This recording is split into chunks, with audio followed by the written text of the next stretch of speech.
ringsang.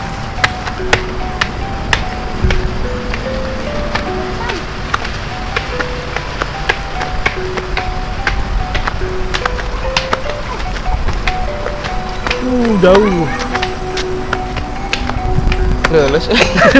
Luhur om. Dek, pelan-pelan, Dek. Iya, pelan-pelan. Santai. Jangan digeblik-geblik gitu, sakit kakinya.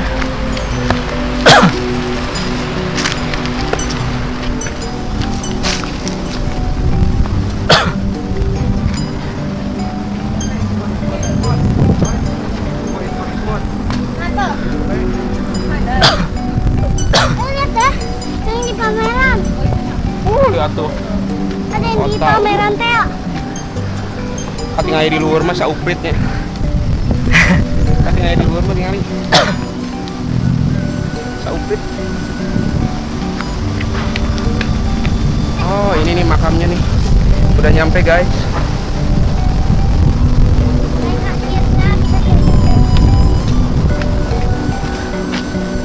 Alhamdulillah nyampe. Berat banget. Kurang ninggal lah makam Kang.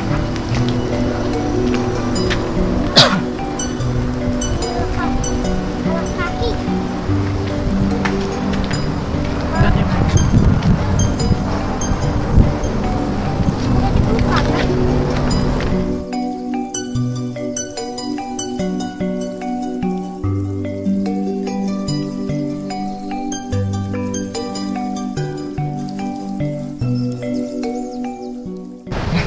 Assalamualaikum warahmatullahi wabarakatuh. Waalaikumsalam warahmatullahi wabarakatuh.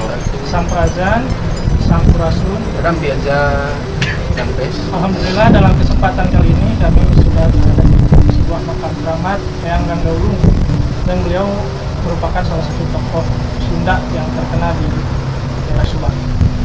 Dan seperti biasa saya Kang Aj bersama Kang Ahib dan Kang Don. Jatim Bapak. Kawan di bawah. Ya, apa salah? Tidak lupa mungkin kepada seluruh kesepuan-kesepuan di Subang, budayawan, kemudian tokoh-tokoh masyarakat yang ada di Subang yang mungkin menjadi salah satu inspirasi kita untuk ada di tempat ini gitu ya, ada di tempat ini. Ini adalah suatu cagar budaya ya, pelestarian budaya yang ada di Kota Subang ini. Salah satunya makam Eyang Ganggaulung ini, yang sebelumnya kami di video sebelumnya itu masih mencari keberadaannya, di mana lokasinya. Ternyata tidak jauh dari tempat kami waktu itu eksplor, waktu itu kami vlogging. Ternyata ada di atasnya itu ya, sekitar beberapa meter, 100 meter lah di sana, tidak jauh. Ya mungkin untuk siapa sebutan Don silakan. Ya. Untuk warga Subang mungkin ya, utamanya ya, mungkin generasi-generasi ya sekarang yang mungkin masih bingung dengan sejarah Eyang Ganggaulung ini ya, dengan legenda Eyang Ganggaulung ini. Ternyata makamnya ada di kita di sini, Kota Subang. Tapi menurut penelusuran juga banyak, katanya di Sumedang juga ada ya, kemudian di Bogor juga ada. Bahkan di Bogor itu katanya ada keturunannya langsung Eyang Ganggaulung, yang Kang Ahib baca dari artikel. Ada bapak siapa namanya, Kang Ahib lupa lagi. Ya mungkin memang masih bias ya, tapi kita akan telusuri sekarang, mungkin lebih optimal lagi, lebih menuju titik yang tepat di mana sebenarnya makamnya itu. Apakah yang di belakang kita? Ya, ini nih, tepat di belakang kita nih. Besar banget. Makamnya besar, panjang. Ya, Nah, menurut yang ini kira-kira Ganggaulung itu ada kaitannya dengan ini. Ya, memang dalam kisahnya ini kan beliau ini bukan orang sembarangan, maksudnya dia seperti putra mahkota kalau kita sebutnya. pangeran. Iya, dia itu pangeran gitu ya. Untuk mengibarkan agama Islam. Ya, seperti putra mahkota seperti itu. Artinya kalau putra mahkota ini berarti berasal dari profilais atau kita sebut generasi atau keturunan dari seorang yang mungkin dulunya adalah orang yang bisa kita sebut raja gitu ya. Ya, mungkin keturunan dari dia, ya, Ranggawulung ini. Maksudnya keturunan dari seorang raja, itu bisa kita sebut. Karena kebanyakan legenda beredar bahwa beliau itu putra mahkota, bukan orang sembarangan gitu, berdarah biru lah kita sebutnya seperti itu. Oh, ini apa hubungannya dengan yang genjreng yang dibawa? Nah, kalau yang genjreng itu kan kabarnya beliau ini kan sama-sama kesatria dari Tatar Sunda, ya, dari Pasunda gitu, dari ya, kalau Tatar Sunda artinya ada kesinambungan, mungkin ada hubungan antara yang genjreng dengan yang Ranggawulung juga. Makam ibu juga tidak jauh kan? Ya, mungkin salah satu ajudannya. Iya, mungkin bisa disebut seperti Anak buah. senopatinya lah atau apa mungkin kita mungkin seperti itu sih.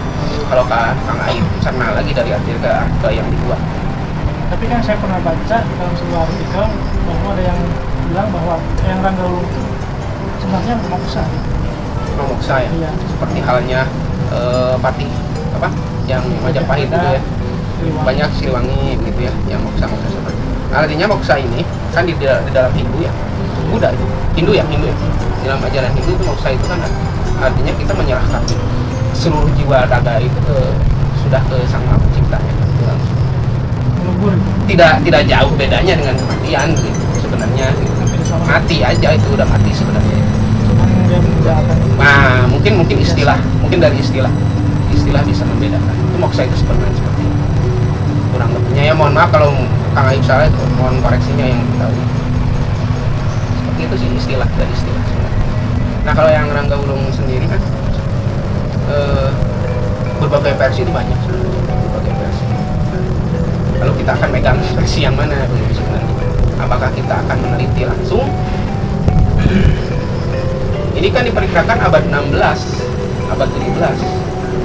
Katanya dari salah satu versi, beliau adanya itu di abad-abad 17 ya, 17. Kabarnya dalam sebuah versi. Tapi kalau ini ada kaitannya dengan kerajaan-kerajaan di Tatar Sunda zaman itu gitu ya. Ini bisa kita sebut keturunan dari Siliwangi juga. Iya, keturunan dari Siliwangi mungkin ke berapa gitu ya.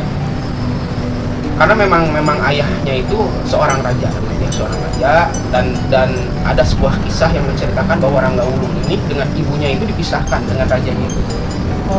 Dipisahkan, diasingkan oleh salah satu sosok makhluk goib, makhluk goib itu menyerupai ibunya. Jadi si ayahnya itu tidak apa ya? Ayahnya Nah, jadi ceritanya ini seorang raja ini atau ayahnya Ranggawulung ini dia tidak menyadari bahwa itu bukan istrinya, itu adalah silumannya yang bukan istri. Ada ceritanya seperti itu. Dan istrinya yang asal itu yang sedang mengandung Ranggawulung ini sekitar sudah mau 9 bulan lah dia dibuang di hutan, buang hutan belantara. Itu artinya hutan yang masih banyak lebihnya di sana mungkin ceritanya seperti itu. Nah, diselamatkan oleh sosok kakek-kakek dan nenek-nenek sampai melahirkan. Nah, di situ ini ada versi seperti itu ya. Nah, sebelumnya juga ada kuncinya di sini namanya Abah Anda. Di tahun 2014 beliau umurnya 90 tahun, dia masih ada waktu tahun 2014. Tapi beliau udah meninggal katanya. Nah, Abah Anda ini kan dia orang sakti. Maksudnya bukan orang sembarangan gitu. Karena manusia normal nggak bakal 90. Iya. Kabarnya kan cerita yang di bawah teh yang bapak-bapak yang di sini itu beliau sampai bisa menangkap petir itu ya ceritanya. Coba Anda yang di sini masih 2014 masih ada beliau di sini, tapi sekarang udah meninggal. Nah itu turun temurun sampai ke anaknya. Nah kabarnya memang di sini ini tempatnya kerajaan Siluman, katanya ada kerajaan Siluman Ular yang berkepala manusia, berbadan manusia, badan ular apa kepala manusia? Nah, kepalanya manusia. Katanya ular. Katanya perempuan cantik sekali, sangat cantik sekali. Nah, Dan ini juga dibenarkan oleh Panji sama Tuala. Oh, Itu Iya, waktu itu beliau mau melakukan syuting, katanya syuting nih penangkapan ular-ular. Ya mungkin masih banyak nih ular-ular yang mungkin masih buas ya. Banyak sekali ular yang masih buas. Nah, beliau menangkap ular katanya. Yang pas mau syuting ini menangkap ular. Katanya ularnya bisa bicara. bisa bicara. Iya, ularnya bisa bicara. Nggak tahu sih, itu ngobrolnya nggak tahu seperti apa. Katanya ularnya bisa bicara. Kata Panjinya sendiri begitu ya. Panji yang ngasih artis-artis pernah sih. Dan memang warga di sini kan, di sini juga tempat apa sih, anak-anak sekolah yang pramuka itu di sini kan, camping pramuka itu di sini. Katanya pernah melihat, ada yang pernah melihat itu ada monyet itu besarnya sebesar koran. kayak gorila gitu. Iya, kayak gorila, tapi monyet ini lutung gitu ya. Kalau gorila tahu beda lah bentuknya gitu. Terus masih ada babi yang kemarin namanya genjreng. Babi yang gede itu yang raksasa. Masih ada, memang masih ada, itu memang hewan asli gitu ya. Hewan asli yang jarang di ini ya, kalau kawenehan mah benar-benar pasti kita panggil aja. Ini susah gitu menampakkan. Harus spontan gitu kita melihat. Memang ada itu hewan sebesar itu, karena ini hutannya masih jarang dijamah oleh manusia. Ya itu ceritanya. Jadi yang Langgulung itu beliau ada anak raja dari keturunan kerajaan Sunda juga, tataran Sunda. Berarti ada kaitannya juga dengan Pajajaran, masih ada kaitannya. Ada kaitan dengan Siliwangi, ada Prabu Siliwangi ada kaitan. Mungkin keturunan keberapa, tapi Kang Ahim melihat dari apa ya, dari ininya, maksudnya yang struktur generasi raja-raja Sunda itu silsilahnya itu siapa saja itu belum ada, soalnya masih di abad, maksudnya masih di angka 700-an sebelum 700-an Masehi ya, 700-an Masehi kan. Ini diceritakannya adanya di abad 16 itu masih jauh, soalnya raja-raja yang terekam di silsilah itu hanya sampai 1000-an Masehi, belum nyampe ke 17. Nggak tahu nih ini masih ada raja nggak di tahun-tahun segitu. Dan ini masih misteri juga.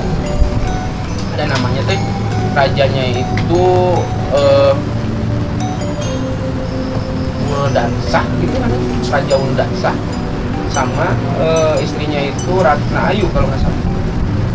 Istrinya itu jadi ibunya Rangga Ulung, Ratna Ayu. Mungkin kerajaan-kerajaan kecil gitu Ya kan mungkin bisa jadi. bawaan Itu disebutnya juga keraton. Kalau keraton kan yang pemiliknya ratu gitu. Iya. Disebutnya juga keraton. Keraton biasanya ratu. Apa Sumedang Lama? Bisa seperti itu, soalnya petilasannya banyak, masih banyak. Ini di Tasikmalaya juga kan, Suryakanta, di kitab Suryakanta katanya ada Suryakanta itu kan pemiliknya siapa, yang dari Garut coba. Ya itu sekilas informasi dari Kang Adi. Ya begini penampakannya. Mungkin Kang Don ada tambahan? Ada mungkin udah waktunya mau maghrib Jadi kita lihat makamnya yuk. di kita makam lah ya. Ayo, terima kasih teman-teman. Masih Yang mungkin teman-teman yang lebih tahu, lebih paham, mungkin boleh komen ya. Kalau misalkan ada kata-kata yang kurang atau yang salah, Kami sangat mengharapkan sekali informasi-informasi atau sejarah-sejarah yang lebih lengkap lagi, mungkin ya, bisa memperlengkap lagi. Mohon maaf Kang Ahim kalau ada kesalahan dari kalimat, dari penuturan kata ya. nah,